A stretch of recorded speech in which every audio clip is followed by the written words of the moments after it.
ये पहला क्वेश्चन है, a plane conducting loop is located in a uniform magnetic field that is directed along the x-axis.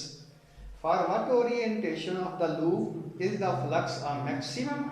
For what orientation is the flux a minimum? कहता ये है कि हमारे पास एक कंडक्टिंग लूप है जो कि ऐसे मैग्नेटिक फील्ड के अंदर पड़ा हुआ है जो x डायरेक्शन में है। तो क्वेश्चन नंबर 1 जो है उसमें ये बताया गया है कि जो हमारा मैग्नेटिक फील्ड है वो x एक्सिस की डायरेक्शन में है। ये कह लेंगे x एक्सिस है, तो इस डायरेक्शन में मैग्नेटिक फील्ड है, ये मैग्नेटिक फील्ड है, इस तरह ये भी मैग्नेटिक फील्ड है। अब आपसे ये पूछा गया है कि अगर इसके अंदर एक कंडक्टिंग लूप पड़ा हुआ हो तो किस कंडीशन में लूप का फ्लक्स जो है वो मैक्सिमम होगा। तो ये देखिए ये लूप है आपके पास, मेरे पास ये लूप है, तो अगर ये लूप इस तरह पड़ा होगा, यानी कि ऐसे समझ लें कि हमारे 3 प्लेन बनते हैं ना, ये प्लेन बना, ये x एक्सिस है, ये y एक्सिस है, ये z एक्सिस है, तो ये xz प्लेन बना, ये xy प्लेन बना और ये yz प्लेन बना। तो इसका मतलब ये हुआ कि अगर प्लेन जो है वो yz प्लेन के पैरेलल है, yz प्लेन के पैरेलल है, तो इसका जो एरिया होगा वो definitely parallel to the magnetic field होगा, यानी कि एरिया की डायरेक्शन जो होगी वो ये होगी। अब एरिया की डायरेक्शन जब मैग्नेटिक फील्ड के डायरेक्शन के पैरेलल होगी तो फ्लक्स की वैल्यू क्या होती है, B डॉट A, ये लिखेंगे B A cos of 0 degree, cos 0 आपको पता है 1 के बराबर है, तो ये B A आ जाएगा। मीन उस वक्त मैक्सिमम वैल्यू होगी किसकी भाई, फ्लक्स की। तो फ्लक्स की वैल्यू मैक्सिमम उस वक्त होगी जब हमारा प्लेन जो है वो perpendicular to the x axis होगा, मीन प्लेन है parallel to the yz plane होगा। उस वक्त इसमें से लाइनों की तादाद मैक्सिमम पास होगी और फ्लक्स की वैल्यू जो है वो मैक्सिमम होगी। अब दूसरा इसका पोर्शन ये पूछा गया है कि मिनिमम या जीरो कब होगी, for what orientation the flux is minimum. तो फ्लक्स जो है उसकी वैल्यू मिनिमम उस वक्त होगी जब हमारा जो प्लेन है, कंडक्टिंग प्लेन जो है उसका, कंडक्टिंग वायर का लूप का जो प्लेन है वो अगर xz प्लेन के ऊपर पड़ा हुआ होगा, यानी कि parallel to the xz plane, mean उसकी जो ओरिएंटेशन होगी वो कुछ यूं होगी, ऐसे ये। अब देखिए कि इसके अंदर से कोई भी लाइन जो है मैग्नेटिक फील्ड की वो पास नहीं हो रही और इसका एरिया जो होगा डेफिनेटली क्या होगा, मैग्नेटिक फील्ड के परपेंडिकुलर। ये मैग्नेटिक फील्ड का, ये मैग्नेटिक फील्ड का परपेंडिकुलर इसका एरिया हो गया। तो अब इस सिचुएशन में क्या होगा, आपको पता है वही फार्मूला हमारे पास कि फ्लक्स जो होगा वो B डॉट A की इक्वल होगा। तो यहाँ लिखेंगे phi is equal to BA cos of 90 degree, और cos 90 किसके बराबर होगा, ये देखिएगा एंगल बनता है 90 डिग्री का, यहाँ एंगल बनता है 0 डिग्री का, ये 0 डिग्री का एंगल बनता है, तो यहाँ 90 डिग्री का एंगल बनता है। तो इस सिचुएशन में cos 90 चूंकि 0 के इक्वल होता है तो फ्लक्स की वैल्यू 0 के बराबर होगी। तो आपने कहना है कि अगर हमारा जो कंडक्टिंग लूप है वो उसका area parallel to the magnetic field होगा, यानी कि उसका plane perpendicular to the magnetic field होगा, तो उस वक्त हमारा फ्लक्स जो है उसकी वैल्यू मैक्सिमम होगी।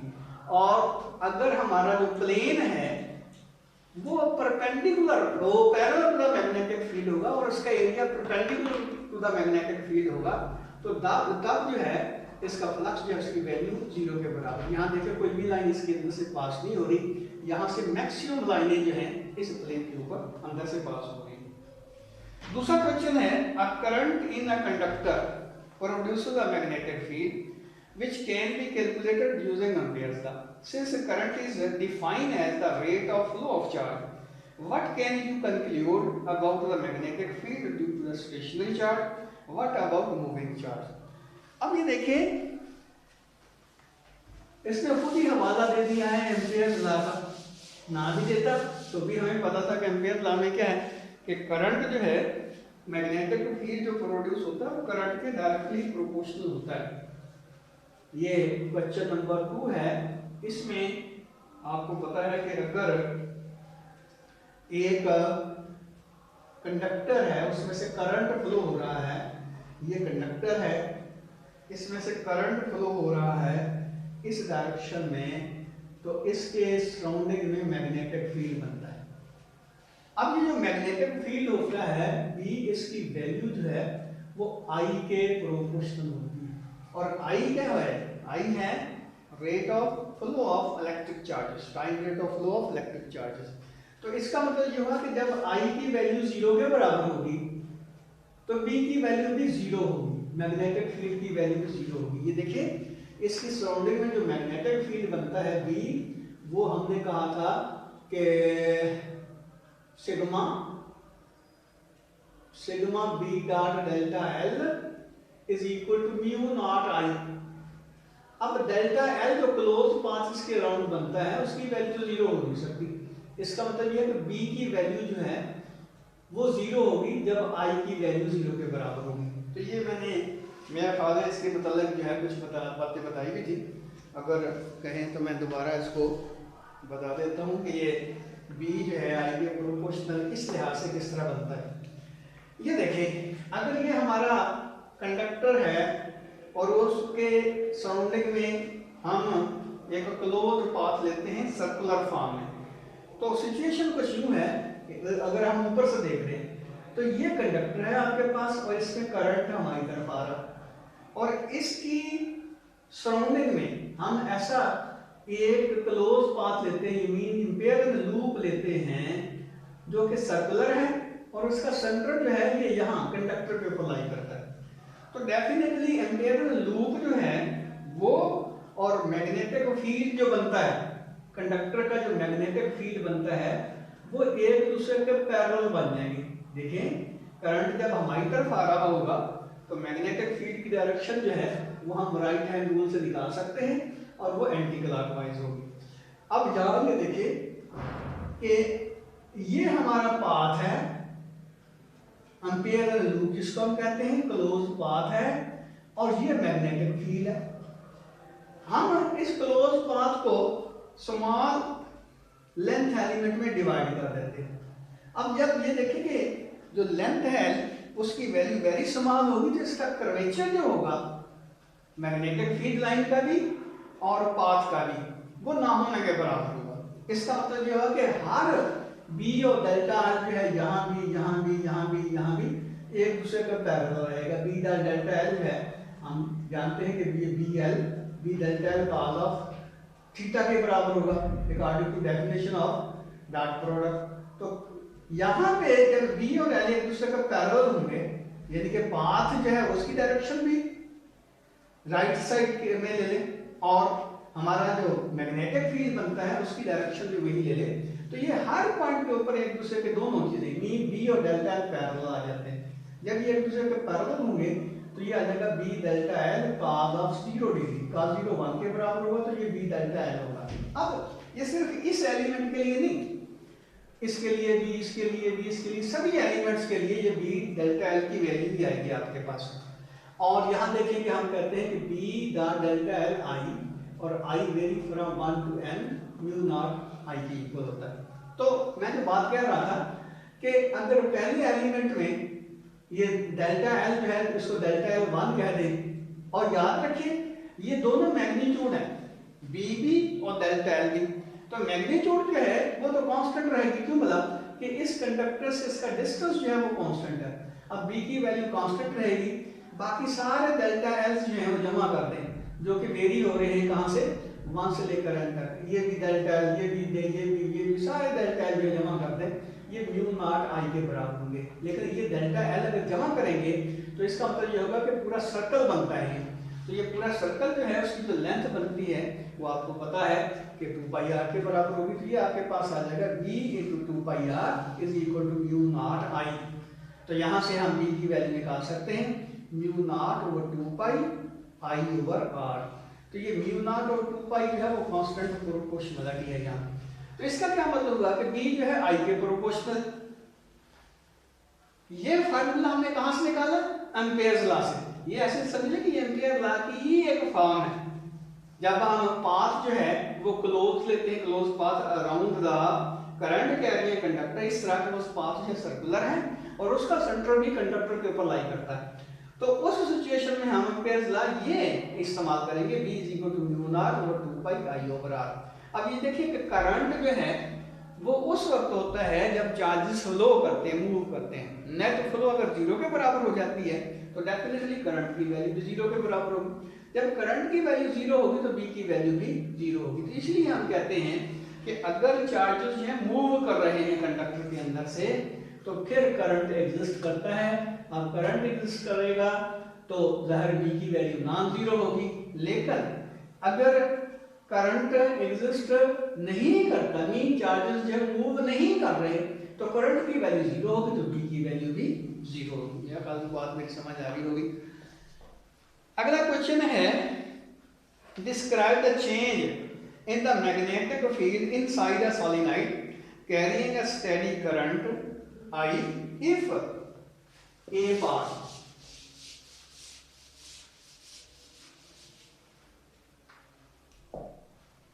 the length of the solenoid is doubled but the number of turns remains the same। यानी कि ये आपके पास एक सोलेनोइड है, इसके नंबर ऑफ टर्न्स क्या लेके n के बराबर है और इसकी लेंथ जो है वो l के बराबर है। अब कहते हैं कि इसमें I करंट फ्लो हो रहा है, तो आपको पता है कि इसका जो मैग्नेटिक फील्ड बनेगा इसके करंट की वजह से B वो किसके बराबर होगा?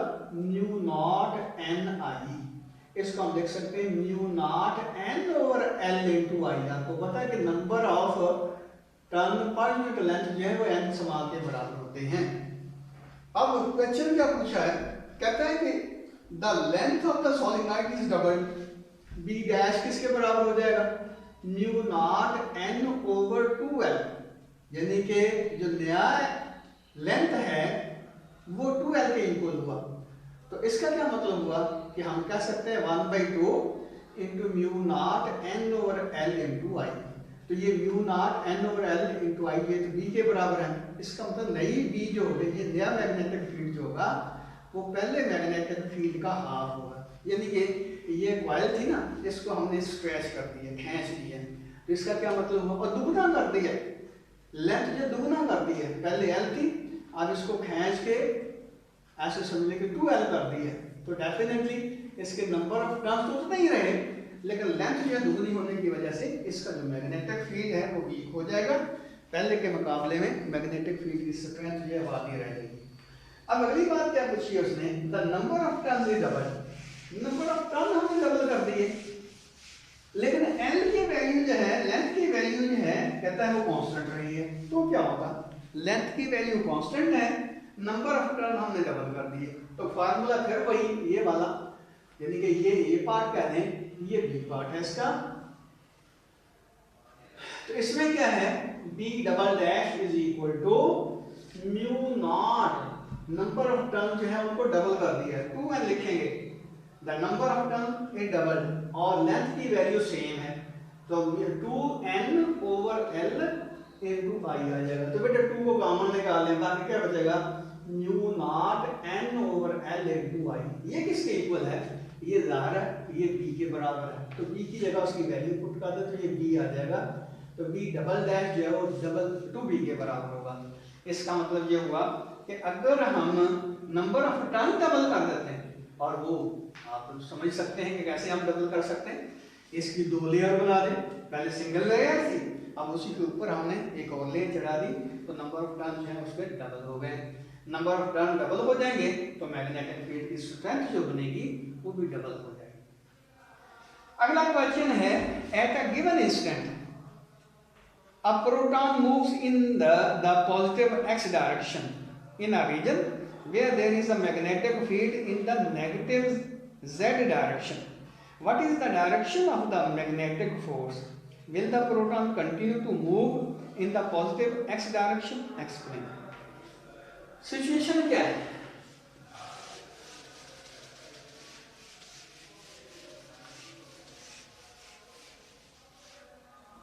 कहता यह है कि हमारा जो मैग्नेटिक फील्ड है, एक चार्ज जो है उसमें एंटर होता है at a given instant the proton